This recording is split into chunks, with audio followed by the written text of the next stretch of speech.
Without further ado, without delaying the session, because we have like people from coming from different time zones, and it's probably late at night for them at the moment. So I'm just going to have to go through. I'm going to go through the sessions, all right? So today we have four speakers in the panel, and then they are all from diverse backgrounds. So if I may highlight this to the audience today, we will address Q&A for all the papers presented today towards the end of all presentations. So if you do have questions in between for each of the sessions that we're going to go through, you can have that typed into our chat box, and then I will address them once everybody's all the speakers has presented their what do you call topics.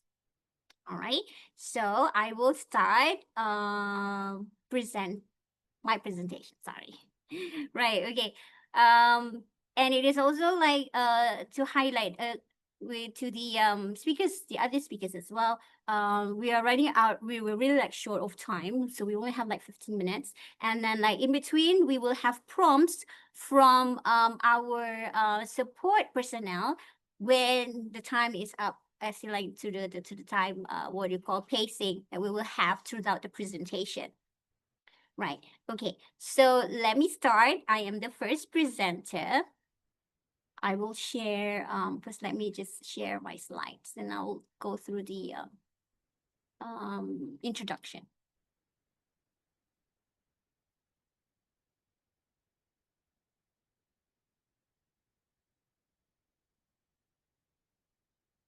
Right. So my name is Dr. Zainiyah Norita Binti Mokhtar. I am affiliated to the International Islamic University Malaysia in very much the same university as our first keynote address this morning. And I have done COIL presentations and projects. I think like thus far, I have already completed 14 COIL projects with diverse and with different partners from different countries. Official, I will share the first and my most recent COIL projects with you in my presentation.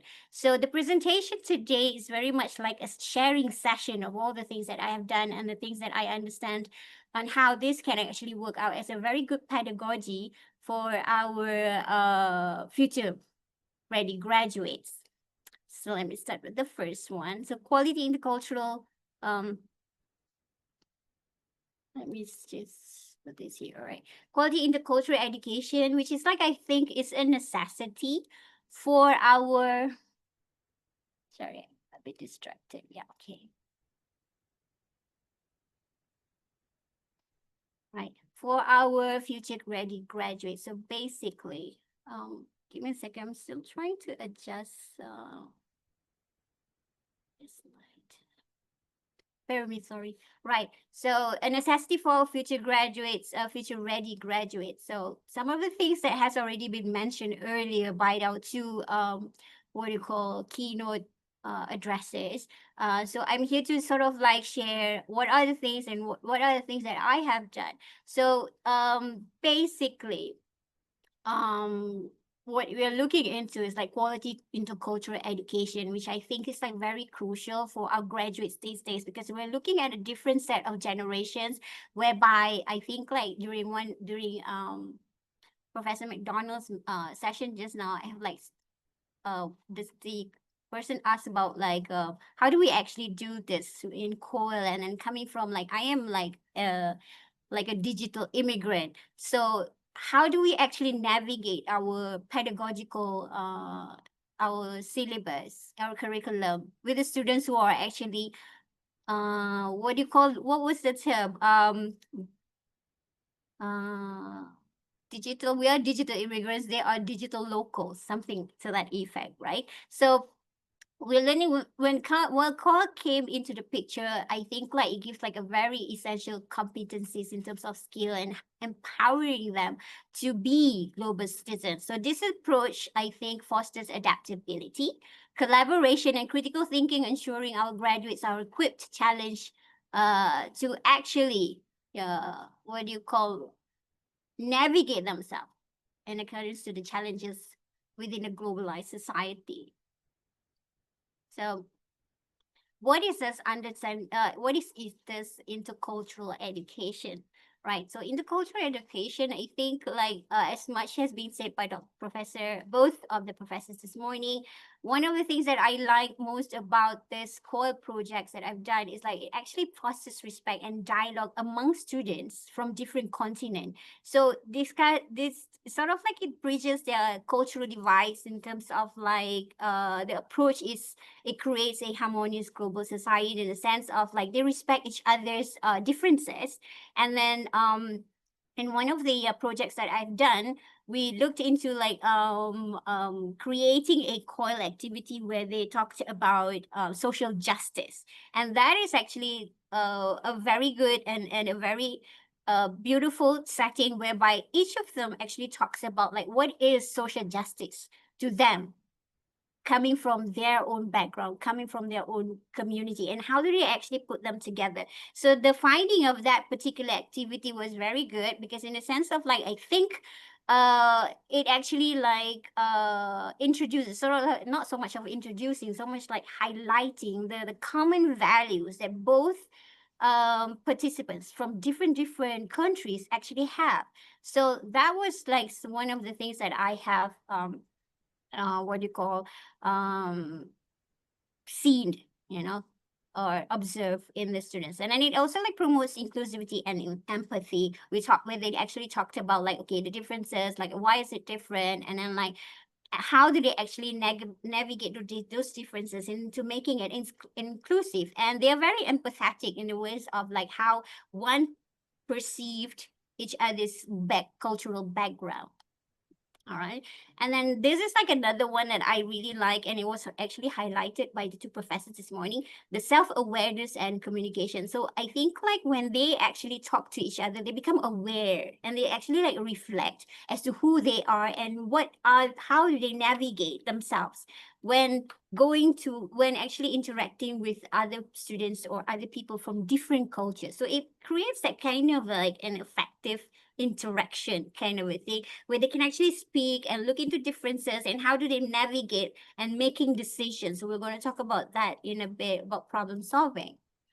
And then engagement with global issues. I think I mentioned earlier that one of my projects actually talks about like social justice. And then it was done in a form of like they actually draw like arts, or they come up with drawings, and how do they perceive in terms of all these social issues. Okay. And then the theoretical foundations that I actually used for this one is very much like from Byron, as mentioned by our first keynote just now, the intercultural community competence, and also Dove pyramid model, where I think like if I have time, I can share how it looks like when I did my when I actually execute all my projects. Right. And who are they? So I think like it has already been established earlier who they are. I mean, these future ready graduates. So they have to be part of the global citizenship. They have to know how to be like how to embody ethical, civic, and social responsibilities, which enables them to contribute positively to the societies. And then, of course, Professor McDonald talks a lot about digital literacy, and this is like something really interesting because I think like we talk about the late digital native and the digital immigrants. It's not native, not local. Sorry.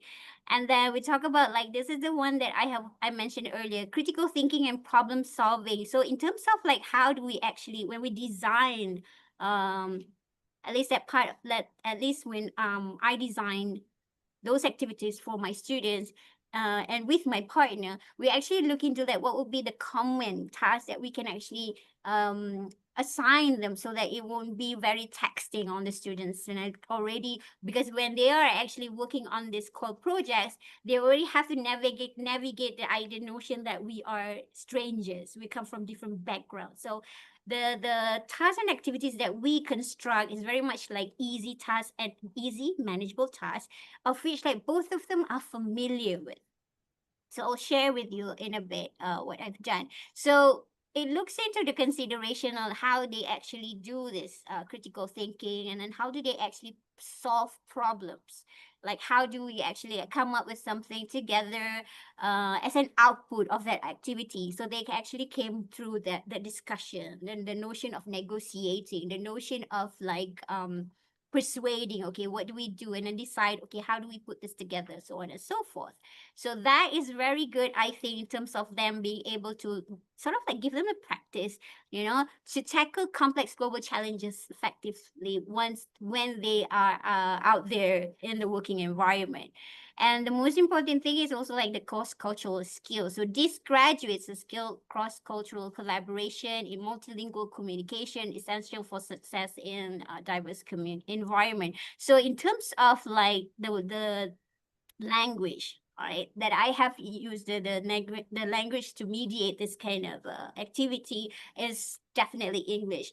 And since I teach English major students, so most of the time they are able to what you call converse in English proficiently. So it's like one of the things that we need to somehow highlight, because the challenges in doing COIL is one of them is actually language, the language barrier.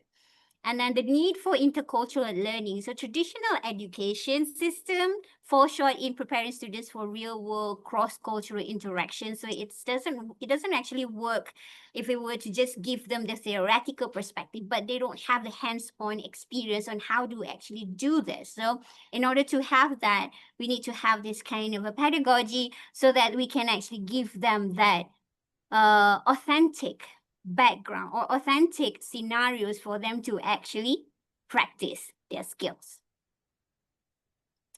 Right. And then so looking to the COIL thing, I think like everybody probably are familiar with how the COIL project progress, but I'll just highlight on a few. Okay. I think this is normal, so I'm gonna skip this and probably just go to the end one. Yeah. So now I think like starting 2023, COIL is recognized as a model for inclusive global pedagogy, which actually promotes dialogue and experiential learning across diverse cultures. So these are the authentic experiential learning, not something that we actually create, but we sort of like design it, and then we can actually get them to talk to people from different cultural backgrounds. Right. And then so I think like with the notion of COIL, we can actually like enhance global citizenship in the sense of like fostering this empathy, and then like I mentioned just now, promoting social justice. And then it approach this approach actually encourages students to engage with diverse perspective, and then sort of like sharing their own knowledge of whatever that is happening or occurring in their context, and then bringing into a kind of an environment where they can actually discuss and see whether this one does it work the same way with your what do you call society or whatnot. So that's the kind of an engagement or conversation that we want to create and encourage among our students, right? And then like we look into how they can actually improve communication and teamwork skills. I think like one of the challenges of working in a COIL activity is like they actually have to somehow navigate themselves into work in terms of working with teams. So what I do normally I sort of like put them together. Like in one particular group, there will be like one students, for instance, if I'm working with the Shenandoah University students from the United States, I would have like a component of like Shenandoah University students and Malaysian students, IIM students together to work on one particular perspective. So that is the kind of teamwork that we want to see, because that actually creates that kind of what do you call exposure for them to work with other people from different cultures. I think which the idea of global citizen somehow actually wanting to create that kind of an environment. So COIL promotes not only digital fluency, but it aligns with modern workforce requirement, making global education more inclusive and accessible for undeserved students. So when we talk about like going abroad and actually being immersed in that kind of in another different culture kind of an environment is very expensive. So COIL is very cost effective. You don't really have to go be physically there in order to make that kind of a connection. So I think that's why I am so very much into this particular pedagogy. Right. So these are some of the examples that I have done with the Shenandoah University. They collaborated coming coming up developing a marketing plan for McDonald's. Right. So I think like I mentioned earlier, if I want the kind of activities that I would create or I would design for my students are like very what do you call common kind of a topics that they can actually talk about. So because they're already like navigating, they're already like trying to get themselves familiar with each other, which is like because of their different backgrounds and whatnot. So coming up with an activity that is easy and both of them are familiar actually creates that kind of solidarity, right? In terms of like, yeah, I have this here and then they have it there. So why don't we just sort of like come up with something that is like really fun and somehow integrated both of the values or whatever that is like available in both of their cultures. So I think like that was like very successful. I like that idea of them working together and coming up with that particular marketing plan where both of them are like new to, but somehow familiar, something to that effect, right? So the other one that this is my most recent project is actually with, sorry, not Bukit, no, it's actually Marine University. So actually I have both projects with them, like different projects from each other. But this one is actually on they are my students and the students from Marine, they are supposed to come up with a poem, right, on social justice. So this is actually Bukit Non, sorry. So they actually are able to explore themes of identity and justice and how does it work within their context and how do they actually put together in a poem. So it was very creative and they actually like they have to work together. So half of they each actually creates poems, verses of poems, and then they put it together and then they have their own what do you call um idea or impression on how they see things. Let's talk about the self-reflection and self-awareness just now. And then there's actually, it actually like sort of like create an exchange of how should I put it, like ideas and notions as to how they feel with regards to all these topics. So it promotes that empathy. Like they talk about, say for example, like gender issues. They talk about like how is it done in Malaysia and how is it seen in the Philippines. So they actually put them together, and then it creates that kind of richer understanding of how social justice are actually navigated or addressed in each other's country. So that was also like a very impressive project. Right. So that's almost the end. So in today's the conclusion is what we're trying to do here is like at least for on my part, I think like we need to sort of like bring this into our classroom environment because this is like an urgent need to integrate this kind of a pedagogy in our curricula so that we can actually give the students that kind of an exposure, that kind of a feeling that they're not the only one on this face of earth, you know. So they need to somehow get to know other people from different backgrounds, from different cultures altogether, and see where they are, see how they can actually place themselves, right, in that particular global, what do you call, country kind of a thing. So when we talk about this, we're talking about aiming to transform educational practices and ensure students are prepared for the complexities of global society because we're no longer working within our country alone. Now we are very much like going global. So we need to you need to give them this kind of a skill for them to sort of like be able to present to create their own kind of a, what do you call, credibility, right? And being present within this global context. So I think that marks the end of my presentation. Thank you for listening. We'll share the Q&A after once everybody's done with the presentation. Thank you very much. Oh, sorry. So how do I escape? Give me a second. I need to unshare my. Is it not shared anymore? Ethan, have I stopped sharing? Yes. Thank you. So next we have a presentation from Dr. María Cruz Cuevas Álvarez. Sorry if I pronounce it wrong, but yes, please do continue with your presentation. And before that, could you please introduce yourself and then give us a brief bio of yourself? Yes, you may begin. Hello, everyone. My name is María Cruz Cuevas Álvarez. I work for Universidad Juárez Autónoma de Tabasco in the southeast of Mexico, very close to the Gulf of Mexico, as it has been a very a controversial topic in recent news.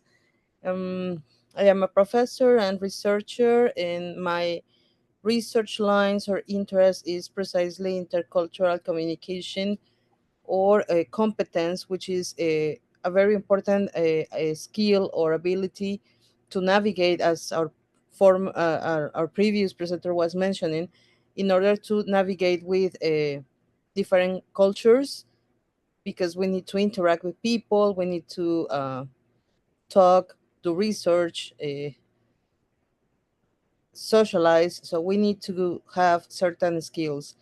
My other research is oriented towards the development of soft skills, um, research skills, and I am a member of the World Council of Intercultural Competence, where, as we may be experts on something, there we realize that the area of research is very wide. So we need to understand several aspects, and we need to select the best strategy. So, as Nor was saying, COIL is the best way to expose our students in different scenarios if we suffer from budgetary cuts, as it is happening all around the world. Thank you very much.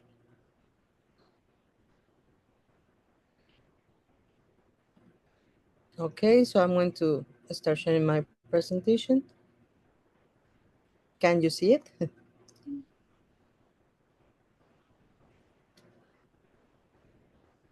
Nor, can you see it? Yes, very clear. All right, thank you. The topic, as you know, is internationalization of the curriculum to provide quality intercultural education to business administration students, a case study. As our previous presenter was mentioning, the relevance of internationalization of the curriculum is to provide the same education is being provided around the world. So, in order to make our students competitive, we need to be using certain strategies or techniques to provide the same opportunities for them. In this case, doing it from the first semesters or the first year of the career, not at the end, because at the end, well, it is too late. So they need to start in the first semesters to develop all over the career certain or specific skills.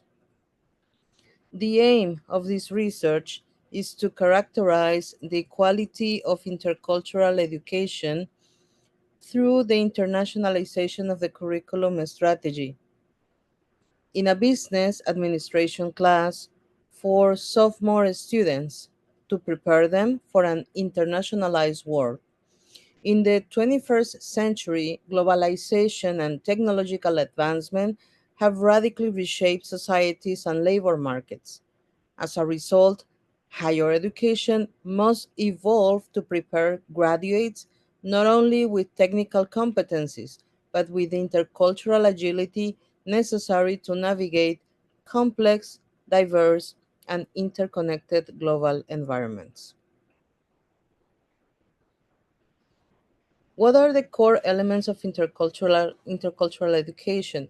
We can understand it from the perspective of Byram or Dierdorf, but in general, they all converge on the same elements: cultural awareness, integrated learning, and global perspectives.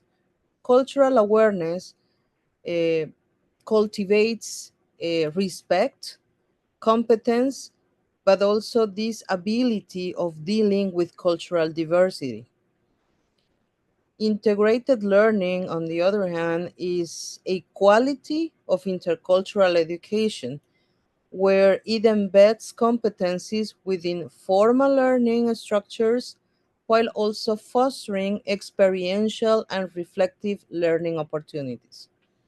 It is very different to be immersed in a culture than actually having certain scenarios where you have to deal with a specific problem or situation, then reflect on it, giving yourself time to think, to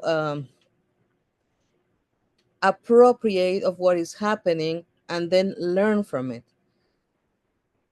When you are immersed in a culture, you just deal with the situation on an everyday basis, but you never stop to think why something happened the way it did, how you could do it better, or what how you can improve your performance. So part of this education is that pause that we can have, or that moment where you can reflect on what happened, how to do it better, and how you can have a better performance. Global perspectives are important as well, and these perspectives should be embedded into the curriculum. It has to become internationalized, sorry, because we need to integrate global perspectives across all the disciplines. I would like to share an example. We have a garbage bin and we need to place a plastic bag in it to start throwing things in it. We Mexicans do it one way, and I share with my students a short video of how people in Asia do it. They were amazed. They never thought of another way of placing the plastic bag into the bin. We all do it the same way, and now we learn a different form of doing it. Another case is the avocado. We cut the avocado one way, and people in Europe need a tutorial on how to do it. Well, it's a different scenario because in that case it is a fruit that they do not have, and it seems obvious to us how to do it. So we need to share those kinds of situations so that we can understand the other and the other learn from us. With these global perspectives, we ensure that the students encounter and grapple with global issues. Some of our students may follow the news, or they do not follow the news at all. And in the case of this group, they were not aware of what was happening with the name of the Gulf of Mexico. And they thought when I showed them the news and I did a follow up on it, they were like, I'm going to use the colloquial word, not interested on it. But when I said you have to be concerned if the name Gulf of Mexico disappears, because it may create a friction or a problem, diplomatic chaos between two countries. When they understood the perspective on that level, they became aware that they need to be concerned for what is happening outside of our country with this type of topics or others related to their career. And finally, the cultural variation as a part of their core studies. We may all think that we are the same, even in the same country. We have different ideas, different customs, different traditions inside Mexico. So the same happens all over the world. Even though you may be from China, we are sure that all over China there are different ways of doing the same tradition or carrying it out in your country. So that's the cultural variation that we also need to cover in this internationalized curriculum. The research methodology is a case study approach.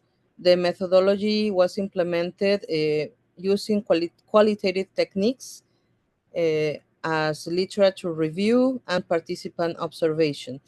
The literature review provided a comprehensive analysis of existing research on intercultural education and curriculum internationalization. The participant observation was done uh, on business administration sophomore students engaging with internationalized curriculum elements. A moderated degree of observation was implemented in order not to be part of the group, but not to be an stranger for them. In the findings, we obtained that the certain benefits of intercultural competence. The research indicates that intercultural competence enhances students' cognitive complexity, ethical reasoning, and global awareness, attributes that employers are increasingly valuing in a rapidly globalizing world. I was reading on an article last week that one of the main soft skills for 2025 is precisely global awareness. So it must be a concern for everyone involved in quality education. Enhanced cognitive complexity refers to the students developing more sophisticated thinking patterns when regularly engaging with diverse perspectives. Improve ethical reasoning. The exposure to different cultural value systems strengthens students' ability to navigate through ethical dilemmas and develop global awareness because the students gain deeper understanding of global interconnections and their implications in business scenarios or contexts. Systematic approach to quality intercultural education. To deliver this level of quality, institutions must go beyond classical efforts. They should adopt a systematic approach encompassing curriculum internationalization, inclusive pedagogy, and structured mobility or virtual exchange programs. Here, Nora's presentation comes very relevant. Curriculum internationalization, integrating global perspectives and intercultural elements throughout the course content and the learning objectives. We have a problem in Mexico. We are like bound to a certain percentage of um, foreign literature. We must have a 20% literature in English or a second language, but only at the postgrad levels, either master's degree or doctorate. So we are like leaving behind or not providing enough opportunities for people who are in the beginning of the career or at the end of their career. Inclusive pedagogy, it means that we need to implement teaching methods that acknowledge and leverage diverse learning styles and cultural backgrounds. And also, we need to include mobility, which is the present mode or the virtual exchange that we can have COIL programs if we don't have the opportunity to travel or we have budgetary problems as we are having in Mexico right now. When we implement this type of programs, we create opportunities for the students to engage with international peers through physical mobility or technology facilitated interactions.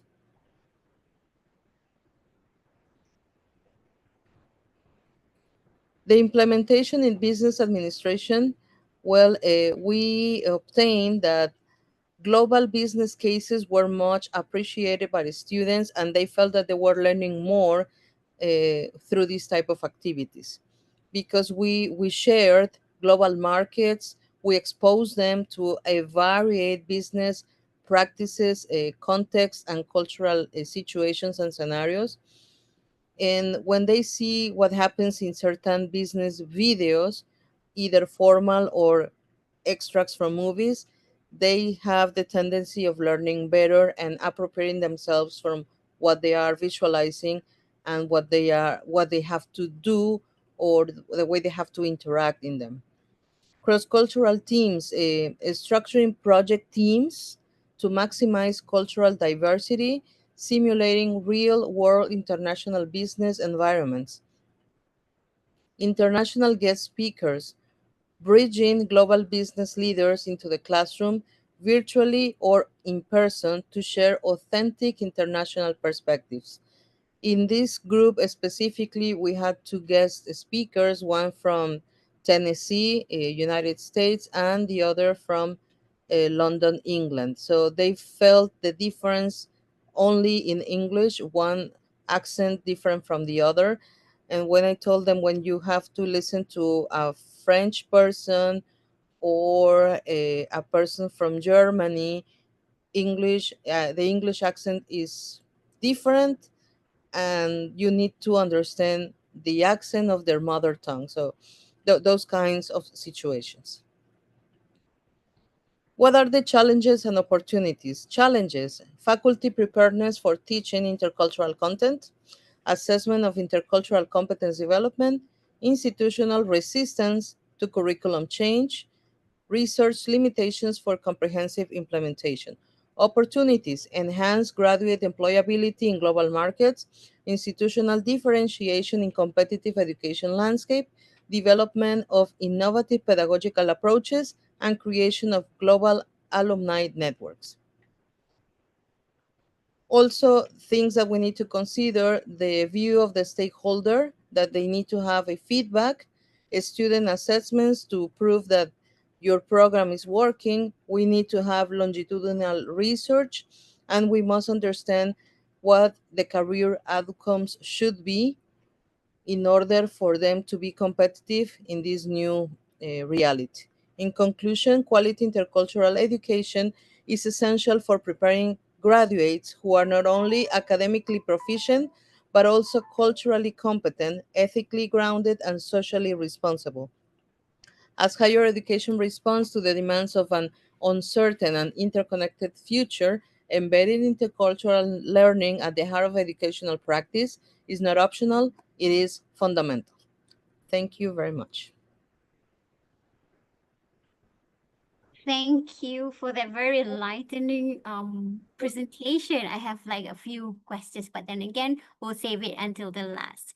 Okay, next we have our third presenter, Dr. Pierre Lu. If you could share your a little bit about yourself, and you can start your presentation. Thank you. Sure, thank you. My name is Pierre Lu, and really fast. How much time do I have? I'm sorry, Dr. Lu, I can't actually hear what your question was about. Can you sort of like adjust Yes, I your was volume? wondering how much time I have. 15 minutes actually. 15 minutes. Okay, Yes. that's good to know. Thank you.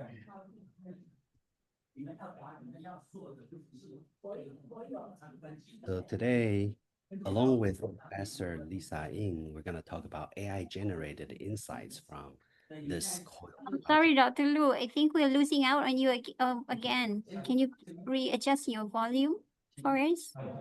Sure, can you hear me better? Is everybody okay with the? Can everybody hear? Yes. Yes, we can hear. All right, good. Yes, Same with and HSP. along Yes, with please me, we proceed. have Sorry to disrupt your presentation. sure, no problem. Yes, here with us we have Professor Ying from Shixin University in Taiwan. Professor Ying. Hi, good to see you. It's a pleasure to join this international conference. And Thank you. thank you. So- Yes. So this project is between these two different courses. So we did this and we're presenting this together. All right. So due to time, I'll just talk really fast regarding what we have. We all know what COIL is, from Dr. Mokhtar and also Dr. Cuevas talked a lot more. And when we have the educational study abroad programs, we try to advocate those things, right? So you see these different booths there for different destinations, and a lot of students joined. But eventually, are they able to go? That's always an issue. And so COIL is always more efficient and in many ways more economical as well. We are able to involve more students in that. Okay, so and this is from SUNY. We all know there are two different courses from two different institutions. Professors collaborate on planning and designing, and students collaborate on discussions and their COIL project. And in this case, we have two different subjects. And one is from our university. Interestingly, if you go to our website, utrgv.edu, UTRGV stands for the University of Texas Rio Grande Valley. We're currently ranked #1 in Texas. I know, the best university in Texas. And then we have Shixin University in Taiwan, which is a great university, a private university in Taipei, Taiwan. Taipei is the capital city of Taiwan. And so it's a great place there. All right, so really fast. I mean, I thought about like talking about our settings, but the main point is how the results are generated by AI. I think that would be the main focus for our talk. But really brief, it's an online course, asynchronous, and we use English here in the US and in Taiwan. A lot of students speak Mandarin, they speak Holo, they speak Hakka. And it was just last semester, in fact, fall 2024. There are two different courses, as I mentioned, and then we have an icebreaker. We have one major collaborative assignment. And in terms of the meetup activity, what we have is this. We have roughly 15 minutes of opening introduction, 1 minute of group picture, which is very important. And then we have a breakout room group discussions for 20 minutes, and then each group present for around 30 minutes. At the end, we talk about that main midterm COIL project, and it's a brand audit project. So what we did was we collect data, and let me also show you this. We have these participants in the study. We have a little bit more female students than male students, and they range from 20 to 36 plus years of age. And as we can see, the Shixin University students are a little bit younger here.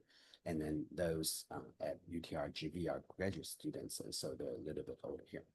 And in terms of their online experience, we can see that some students, undergrad, do not have much prior online learning experience, whereas a lot of American graduate students that have 4+ courses experience. So this is roughly the procedure. We collected the pre-COIL survey, pre-course survey, and then post-COIL survey, and then we also have course reflections. Yeah. So what we have is this.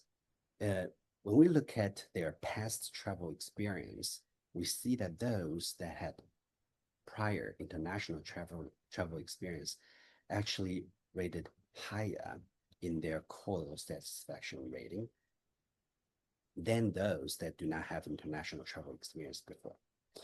And those that are more experienced in online learning experience, right? They have taken previous online courses, they rated higher as well. And we also can see that somehow those from 26 to 35, they appreciate the COIL experience as they gave out higher rating here. In terms of the platforms that they use, in terms of communication platform, we see that both groups of students use WhatsApp and Line more often. Line is popular in Taiwan. And for our Zoom meeting, since it's for both sites and it's required, we have that roughly weekly, and email and Google Chat follow. So as we can see, the usage rate, WhatsApp, pretty high. And then the highest is because everyone has to join the Zoom meeting. And so it's 100% here.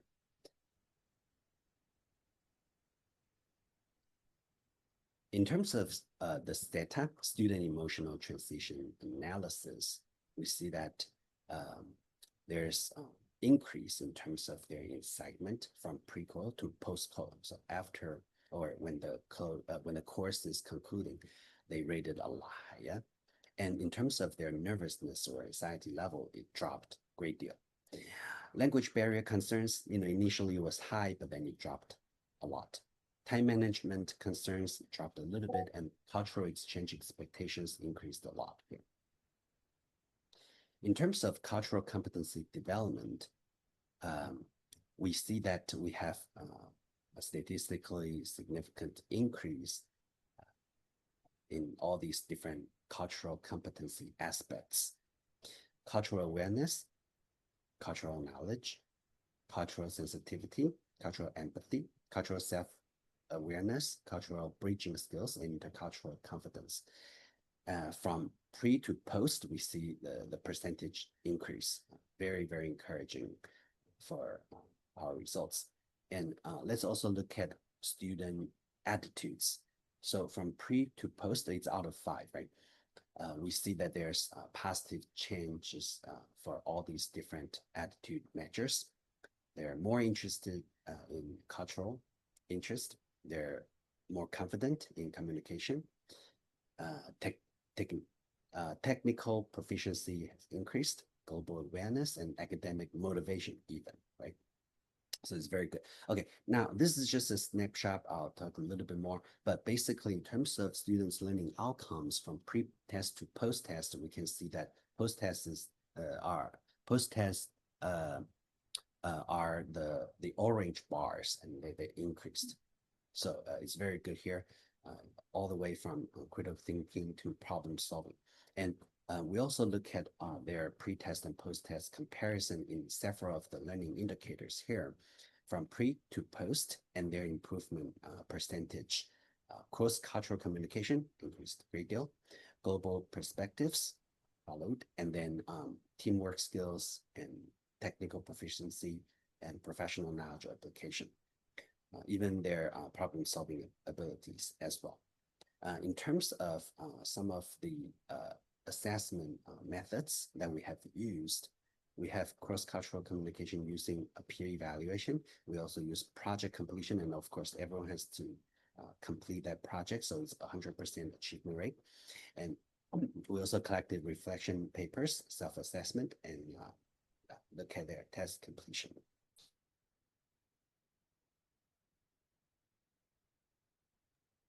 Okay, in terms of the main COIL student project, we evaluate these things, and then we look at their participation rate and their satisfaction skills. And we see that for the short film video production, 65%, and others brand audit project, 35%. Since everyone has to do the midterm report, that's 100%, final reflection 100%, and group discussion 100%. And interestingly, we can see that students are highly satisfied with group discussion here. And they're also satisfied with the short film video production that they created. And in terms of the perceived learning value, the highest is the brand audit project here, followed by the final reflection. In terms of the core competency development and career relevance perception, what we can see is this. From pre to post, their perceived importance, they realize that the cross-cultural communication is important, a lot more important after the COIL course. Digital collaboration, global perspective, adaptability, language skills, time management, and digital literacy.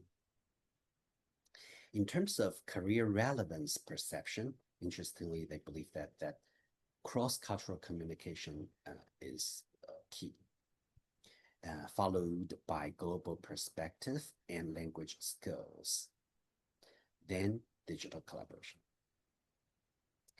The impact on professional development perceptions, what we have is future employability has increased, networking opportunities increased, and resume, they actually place this on their resume and their CV because they receive a COIL completion certificate. And then specialized knowledge acquisition, research skills development, leadership development, and career direction clarification. In terms of institutional support, there are many support mechanisms provided by institutions, but as we can see that students believe that faculty mentoring is very high. They use it the highest as well. Utilization rate is 85%. They're highly satisfied, thinking that it has great impact. And then we also have some others, technical assistance, so computer, internet issues, peer support networks, cultural workshops, resources, and so on and so forth. But as we can see that from students' utilization rate, they don't use institutionally provided translation tools. Instead, they use Google Translate. They use their own translation apps on their phones. And so this is the lowest here. In terms of long-term impact expectations, and we see that there's career advancement, which is a big difference because they believe that this is very helpful just doing this one COIL course. Academic performance, just a little bit, you see, there's not much difference, but personal growth, network development, and cross-cultural comfort, digital collaboration skills, they increased a lot. So some suggested improvement, so from all the data that we have analyzed using, well, not just us, but also the AI tool, which is Cloud. Dr. Ng, or Professor Ng is actually an expert at this. And what we have found is this, right? What we may improve more is we should provide clear project guidelines. Since this is a must-do for all students, this is very important. Earlier team formation. And what is considered medium mention frequency are more cultural exchange activities, more structured communication protocols, and more flexible deadlines. In terms of the implementation challenges, there are several, such as time zone difference, language barriers, technical issues, cultural differences, and schedule coordination. And then there are several solutions, as we can see here. If you are interested, I will provide our paper to you, no problem. The paper is currently under review, and so hopefully it will be published soon, and I can just send you a link. It will be way easier. There are several challenges and solutions. We evaluate them as well. For example, time zone difference. And somehow students believe that, oh, well, it's actually not that hard, right? It's not that difficult to resolve this issue. So the success resolution rate is high here from what is perceived very difficult to be, well, it's not too bad. Language barriers as well. Nowadays, those digital natives, they know how to use the translation apps very well. And then cultural differences, great. they don't think there's well, no, and of course, right, Taiwan is quite Americanized in many ways. Technical issues, collaboration scheduling dropped, and then workload management dropped a little bit. So we have some recommendations, and at the end, I just want to mention that early integration of communication tools, very important, structured timeline management, language support mechanisms for both students, both sides of the students. American students probably do not know any word of Mandarin or Chinese or Taiwanese or Hakka or Holo, but Taiwanese students do speak some English. Cultural awareness training, flexible assessment approaches, and more explicit project guidelines, earlier team formation, and enhanced faculty mentoring. This list of recommendations should help all our COIL initiatives in the future. So at the end, I just want to mention there's also this great tool called COIL Connect, where you can go there. I see that many of you have posted on chat saying that please connect us, and this is also a good tool. So that's my 15 minutes. Thank you very much. If you have any questions, feel free to reach out to me or Professor in here. Thank you. Thank you, Dr. Lu. Right on time. Thank you as well for the presentation. It's very insightful. So, and then for now, we move on to our last presenter, Dr. Zhao. Are you ready?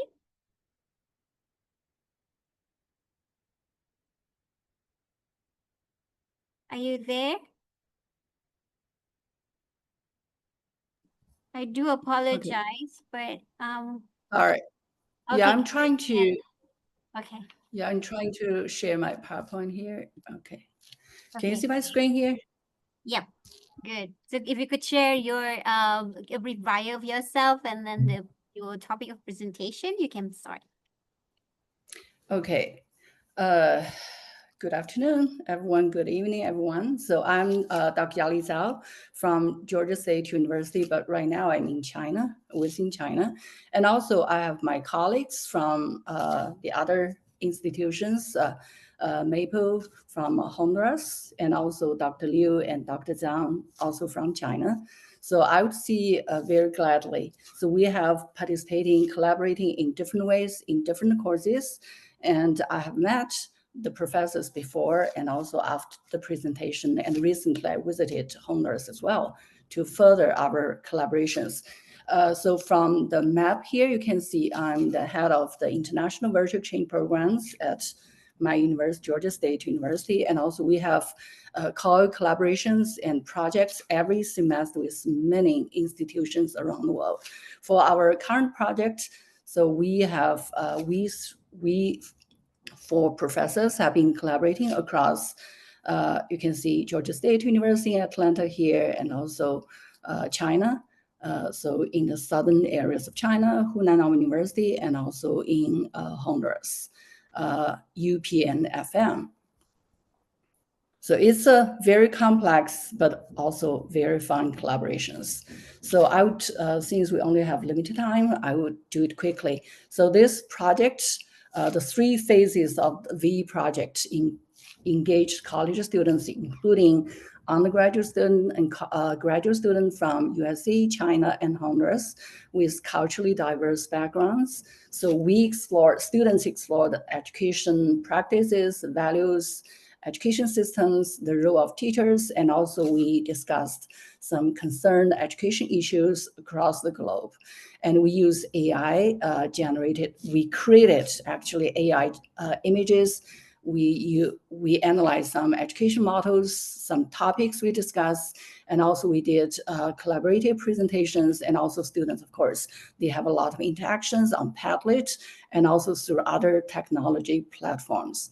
So you can see the cross-country exchange uncovered a lot of shared and culturally distinct perspectives in terms of education, culture, and also some concerned issues. So all across these countries really show students valued education. Teachers just no matter what kind of education background, who all value teacher and educators who inspire, support, and encouragement to students. And all the students appreciated interactions and collaborative work. So that is for general. So our presentations here will not focus too much on the research part. We want to provide some details, some successes we have, the projects, the phases we have, and also the successes, and also some challenges we do encounter while working across 3 countries, right? Because it's more complex. So basically, we have 3 countries. We have 13 students from US. They are the honor students coming from all the different majors. They are attending my courses, the global and comparative education courses. And also we have 15 students from Honduras. So they are the English education majors. And also we have 18 Chinese students, the master's degree students in majoring in international and comparative education. So we use a variety of technologies because of the complexities of access. For instance, right, we can use Zoom eventually for our final presentations. So for faculty, we also communicate using Zoom and for some discussions. And students in smaller groups, especially within the same country, they're also using Zoom. But it's kind of harder for the students in mainland China because they don't have access to some of the platforms here. So yes, Padlet is a common platform we can all use, and that's our major platform for our 3 phases of projects. And also we use AI for our different parts of the project. And WeChat, because originally in order to get students together, we used WeChat, but later on we have some different issues. Some students cannot access and they got blocked out. So it's getting more complex, right? So we do use WeChat for initial communications, and then smaller groups move to smaller groups in WeChat and Zoom. And students from US and Honduras, they are able to use WhatsApp and some other tools where students in China cannot access. So it's very complicated process to manipulate all this, but it went really well eventually. So as many professors already mentioned, they talked about the great benefits of the virtual exchange COIL projects, and also the exciting input from students and all that. So here, I just want to see the 3 phases for our spring project across the 3 countries. So we have the first one, of course, we have the instructions of university professors and also the purpose of project. And then the specific phase 1, I can show you the pictures here, right? So we have the course descriptions. It's the self-introduction. We manage students into 7, 8 groups.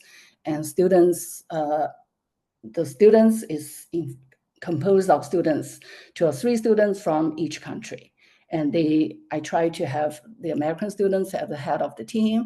So as you can see here, right, so basically, it's this icebreaker activities, self-introduction activities is the foundation for the cross-cultural understanding and building connections through personal storytelling. They share about their experience, their culture, their community, and a lot of things, the films, either with a video, pictures, texts, and so on.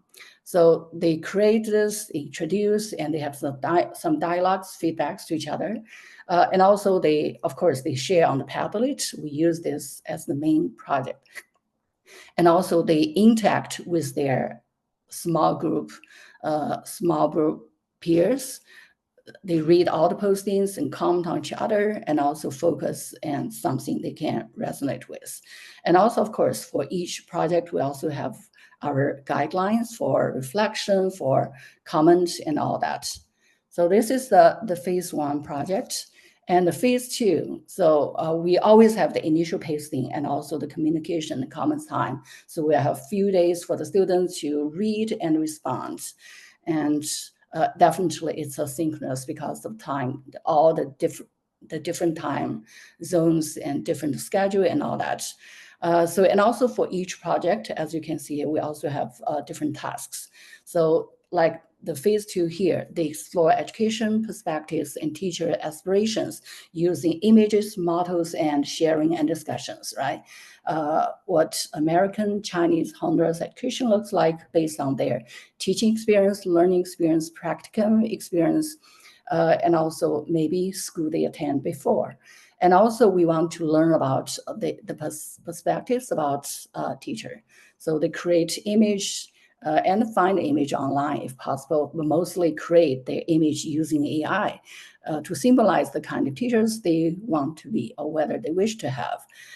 So they encourage use AI, and also they write descriptions about the image and quality. They have some discussions, and also they choose a model that can inspire their learning, their teaching philosophy, and also they engage with their peers and give comments in the small. So mostly the activities are conducted in the small groups. So this is the second phase, right? The capture of the second phase here, exploring the educational perspective and teacher aspirations. So students really created a lot of very visually appealing, as you can see here, right, different kind of pictures, and also it shows actually different cultures because of the default of the AI tools in each country. So it's very interesting. They created their images about the teachers they want to be, the teachers they want to have, and also actually very thorough descriptions of education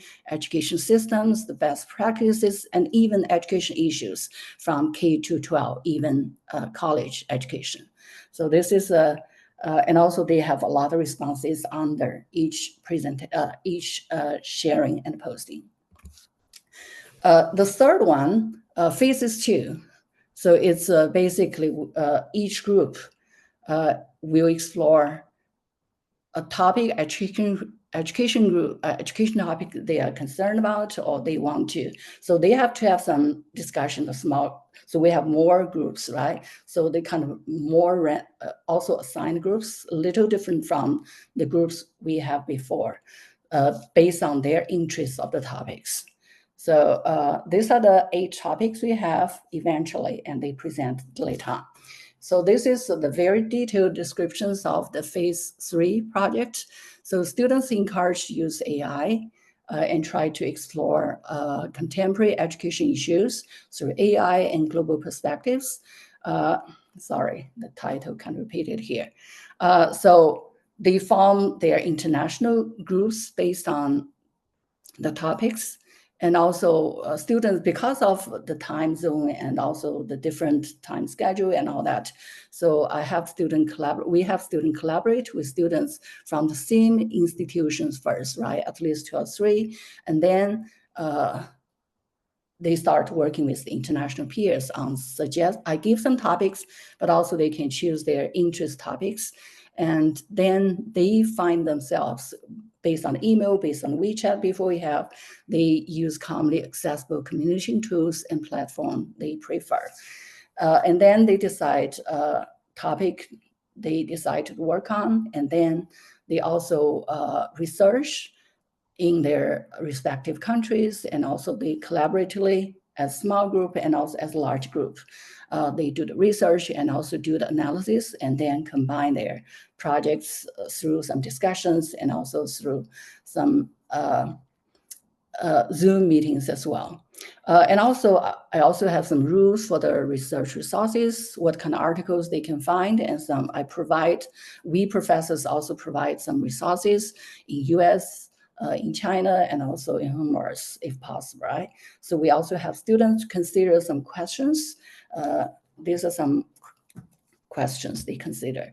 And also, I also emphasize the AI integration, so some rules, how they can use for translations, for searching articles, for creating images, and also for some other brain ideas. And also presentation, the styles, the criterias, and also posting and peer review, and also virtual exchange discussions and presentation. For the final presentation, we have all the groups come together. So we because we have so many students and presentation, we only have 2-hour presentation time. We actually break students into the breakout rooms and record it.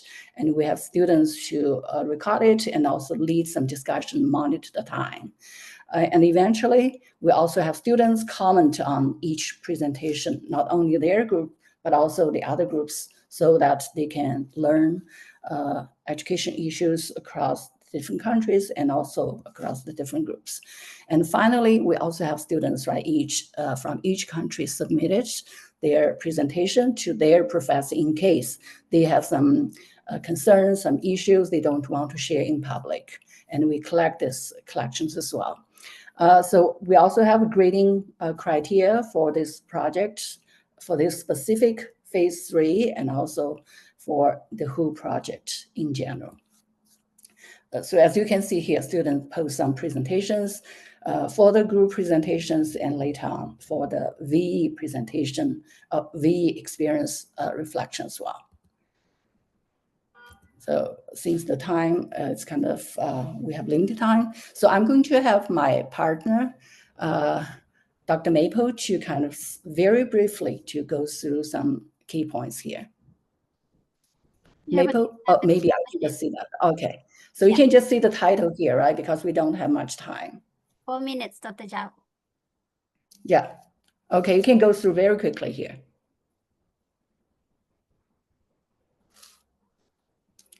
So maybe I can just say this, right? Dr. Maple will move on to the next one. So basically you can see, right, a lot of people identify the major benefits already, and also you can see a lot of advantages for students. So basically we can see there's definitely more cross-cultural understanding of different education systems. And of course there are different, you can see a little bit differences in terms of education practices in US, China, Honduras. But all students, right, they think, right, they learned a lot, and they all emphasize the need of education, more education needs and innovations are necessary. And also they all mentioned about there are some common global education challenges and disparities, right, like gender disparities, education inequalities, impact of COVID on learning, and also they talk about nationalism and the globalism in curriculum across the countries. And also they really like the use of AI, and also they liked the positive use of AI, brainstorm ideas and summarizing, translation, and instant translation is very beneficial, and also be creative, but also they realize there are some bias and maybe plagiarism. So we do have some discussions about this. And most students also mentioned about increase, there's definitely increase in the cultural communication competence, and students are ready for global collaboration. As you can see on the right side, students are very positive about the VE experience.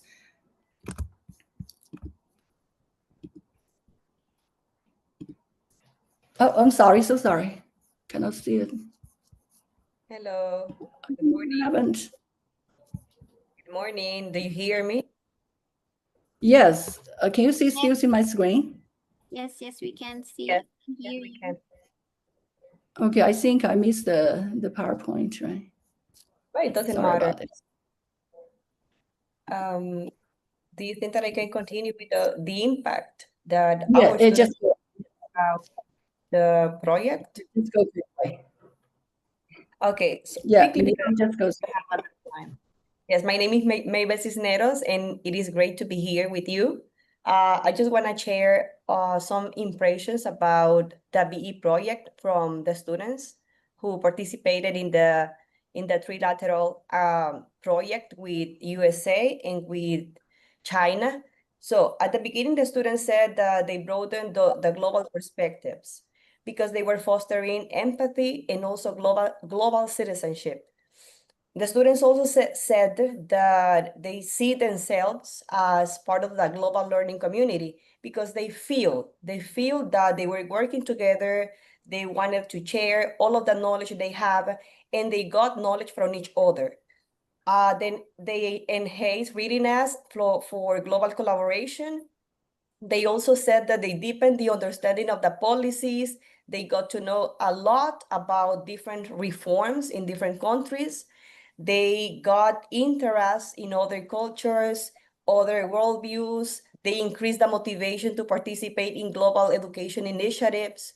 One of my students told me, teacher, I feel inspired with this BE project because I can see that we can have different opportunities abroad.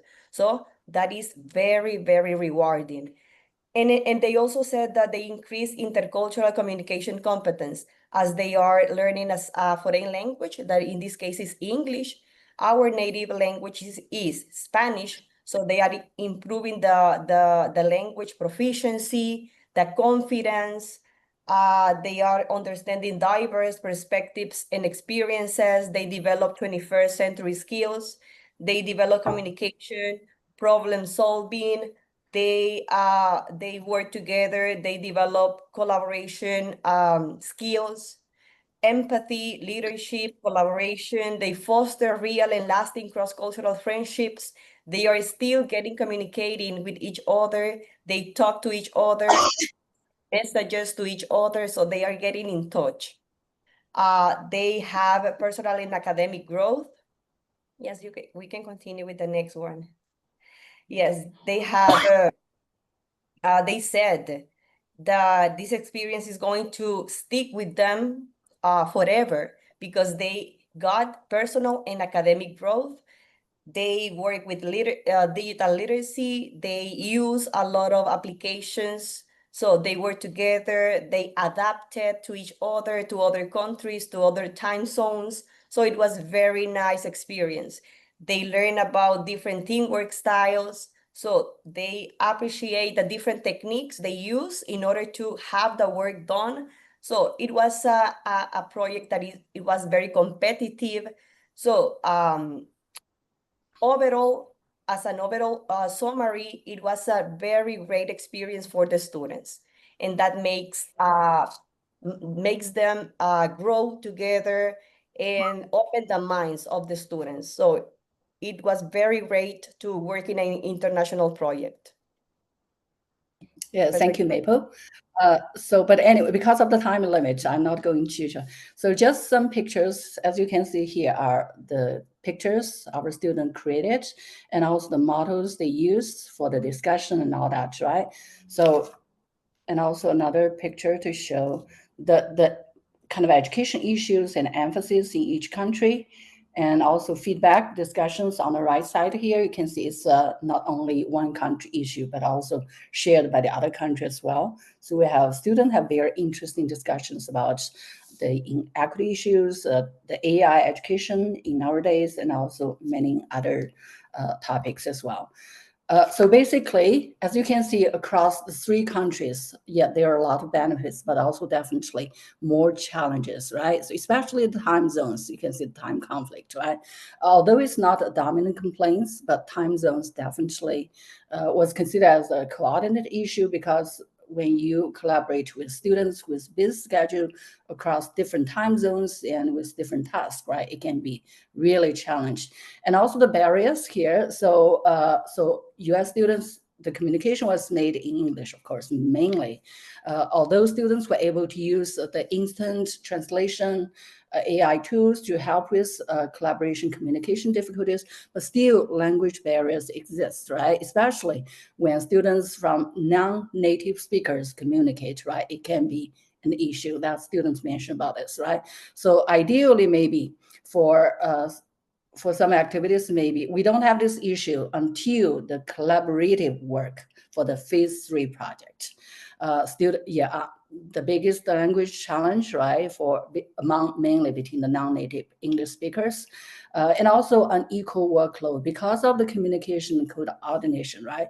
So some students, in order to complete and push the work forward, right, they have to take more workload, right? So this is unfair for some students. So the motivation is still there, need to work more. And also technology access, right? Some countries cannot access certain technology, the other countries, so that's kind of issue, right?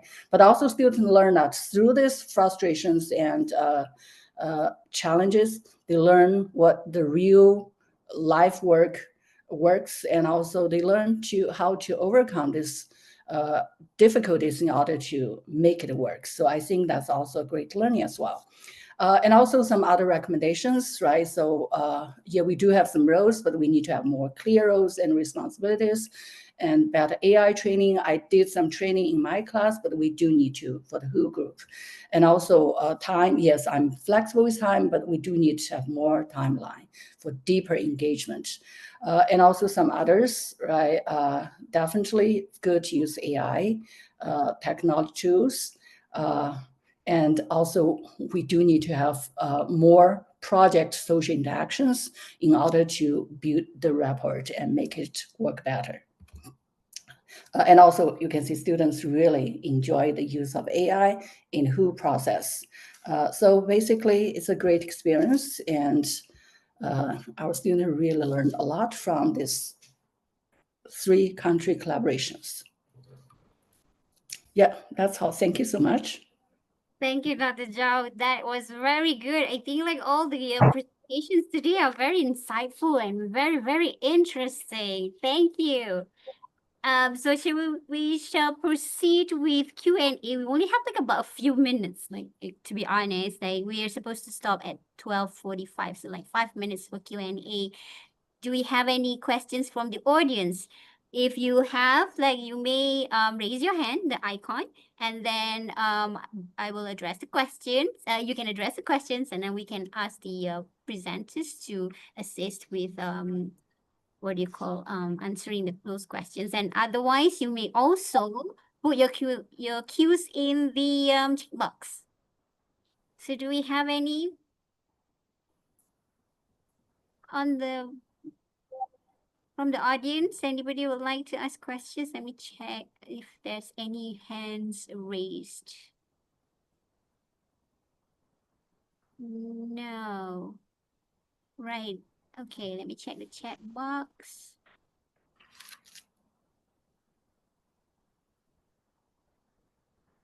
None yet. Okay, right. Let's see. If I can just like, probably I have a few questions, to be honest, to all the presenters, and you may also ask me questions if you like. But I think like we sort of If the audience here want to ask questions. Oh yeah, sorry. Yes, please go ahead. Yeah, if that's all right. Can you hear me? Yes, we can hear loud and clear. Thank you, three professors, for your presentation, and all of you offer very valuable insights. I think my question goes to our final presenter. You mentioned that your project supported the collaboration of students from 3 different countries, and you also mentioned you tried a wide range of platforms to connect the students. However, because some of the participants were from mainland China, right, there were some limitations about using certain platforms. So my question is very simple. Like, how did you get around that challenge, and how did you successfully involve mainland Chinese students? Yes, So that's a good question. Thank you. Yali, yes. Yes, so I'm originally from China, so I'm using WeChat, still communicating with my families in China, although I'm professor in US for 25 years already.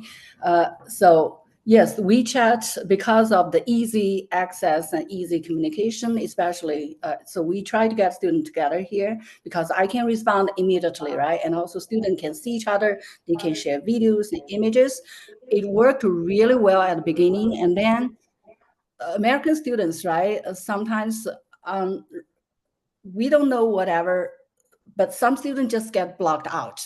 You have to find somewhere else to help you getting again. So it happens a lot.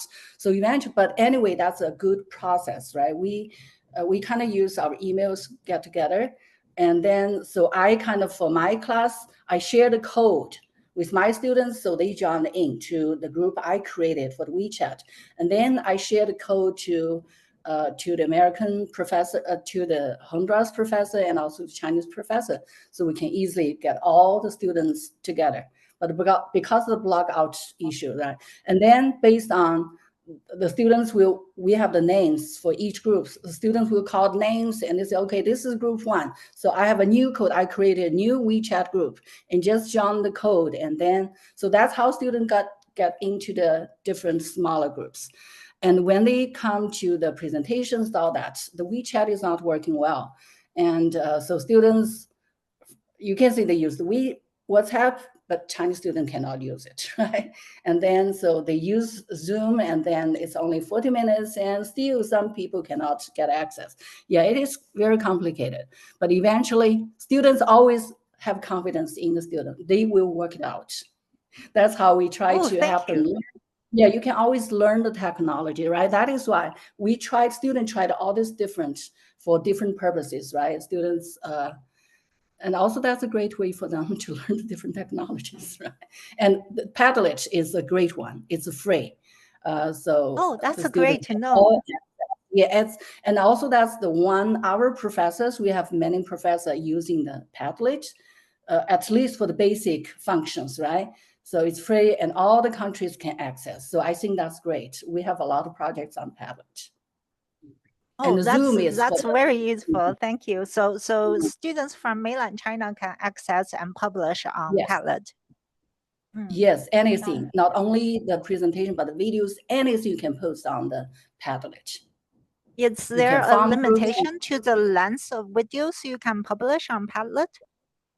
I would say for professors, it's better for you to subscribe for 1 year. That is $99. So you have unlimited platforms, you have limited makers you can make. So that's how we professors do it. Just $100, and you have okay, unlimited. We have to pay out of our own pocket if we want to do it. It's very innovative, good for students, good for virtual change. Thank you for that advice. I'm wondering whether Professor María, our first speaker, is still here online. Yes, I'm here. Hi, nice to meet you online. I'm Emma. We had a little exchange on Padlet. Speaking of Padlet earlier, so I have worked with your colleague Irma before, and the students from your university are wonderful. It's really great to have them. So I remember in your presentation you mentioned that we want to do longitudinal studies about the impact of virtual exchange. So here on the Hong Kong side, actually we cannot keep student data for more than 3 years after the exchange. I'm wondering whether there's any ethical barriers to doing longitudinal studies from your side, because this limitation about how long we can keep student data is one of the challenges that we face here. That longitudinal study is very difficult to do. Yeah, because by law we have to delete all student data after 3 years. Wow, that's new for me. I've never heard of that. Here in Mexico, you do your study and you keep your data as long as you want. Actually, it is recommended that we need to keep it at least for 5 years in case someone wants to refute your paper or publication. You need to have the data as a backup. So that's new for me, what you are mentioning. Oh, okay. So at least it is encouraging that we know that you can keep your student data for at least 5 years. So that's very good to know. And hopefully we can collaborate in the future. I'm not sure whether we could do a longitudinal study, but yeah, congratulations on your exchange project, and good luck with the research as well. Thank you very much. Actually, I remember one of your webinars where you shared, and I shared that with my students, the video of the American man that arrives to India for one of their new offices. He is the boss and the other is the colleague, right? And my students are really amazed of what happens. the colleague Oh. behaves as the CEO, and the CEO is trying to behave as the boss, but he tries to mingle with this new situation and the culture.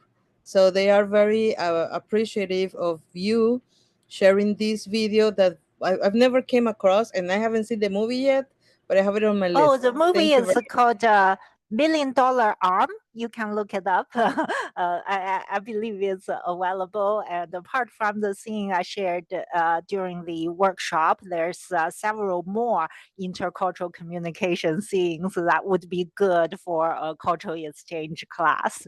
So yeah, do check out the film. There are so many more scenes that you can choose from. Thank you very much. Right. you. So, do you have any more questions? Okay. Right. You So did ask a very good questions. yeah, very I good. really think Thank those questions asked formally by the ladies were so great, right?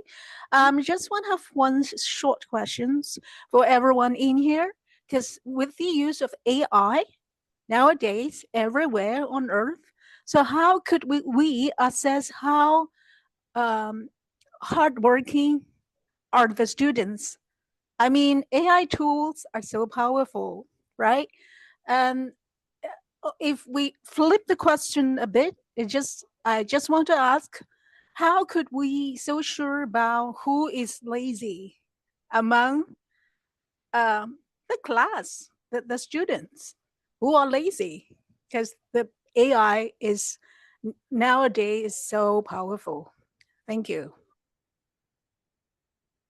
Yes, okay. Maybe Dr. Zhao can answer that question, because you did mention the use of AI in your classroom quite a number of times, and I am fascinated by the idea, and like I do have the same questions, to be honest. So if you could please enlighten us. Okay, thank you for your encouragement.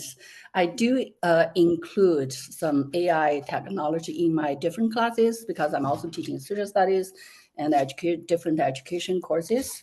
So the AI for this project, actually, I use AI also bring ideas for this, like the third project, right? So I use AI to give me some kind of like a planning, right? So what are some criteria I'm considering, and also what is the procedures, and also what are some maybe even good topics to discuss, right? So that is for my phase 1-3 project, and also for myself, right? I try design something using AI, but also for my students, like phase 2, I actually have students create some images, right? Based on they have to have some prompts, right? Based on their culture, their interests, their ideas, their teaching philosophies, right? You can see I shared actually in the chat box there. And so people can actually get access to see exactly, right, what it looks like. So instruction, I can use AI to create some instructions for myself, but also I encourage students, right, to create images and also to do some research, find resources, because AI can give you information instantly, but also we do have to teach students how to be ethical in AI use, right? So that's something very important. So creating images, bring some ideas, especially for the last one, when they find topics and they have to use AI, even for presentations, right? Generate images for presentations and all that. And also for my social studies class, I have students also brainstorm for social studies lesson plans, and also assessments, and also learning styles for each individual student and all that. I think it worked really well.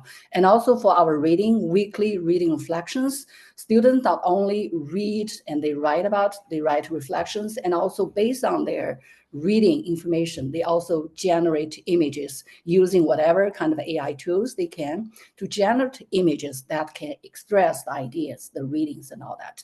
And then we have some discussions about how it could be maybe some bias in the image, right? And also we even have this kind of, I have a lot of pictures of these kinds, weekly images created by students. So I think it's very students, because already we're talking about AI every day.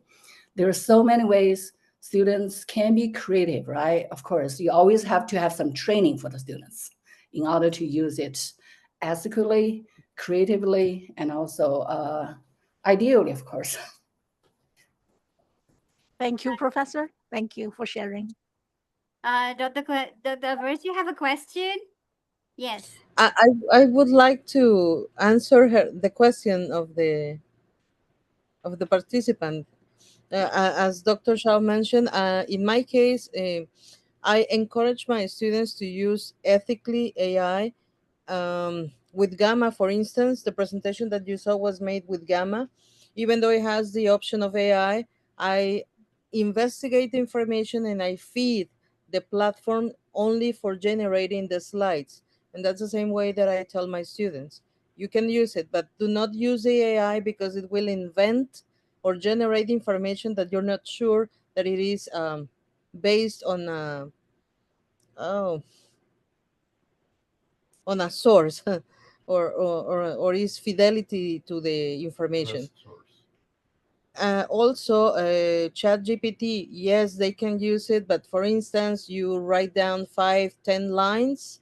If you are not sure if it's well written down, or you are not sure of any specific word, uh, copy and paste on the chat GPT and it will tell you how well written it is, or to change one word for another synonym. But that's the ethical way that we can teach them. But only use AI as a starting point. It may limit their cognitive abilities. And yes, in a near future, they will become lazy, of course. Thank you. Thank you very much, everybody. Do we have I think like we I see your point. Thank you. Thank you for the question. We have already exceeded our timeline, so I think we will end the session here. But just a few what do you call housekeeping? So we have a feedback form. Yes, Ethan is sharing it with us now. If you could please, especially for the participants and also the panelists, if you could share your opinions as to each of the presentations that we have done today. And also, we also have like Padlets, the Padlet app for if any of us would like to do or would like to request for COIL collaborations. And I have already shared my email on the WeChat. So I am also very interested to collaborate with each and every one of you. So please do drop an email on mine if you would like to, if you would like to work on something together.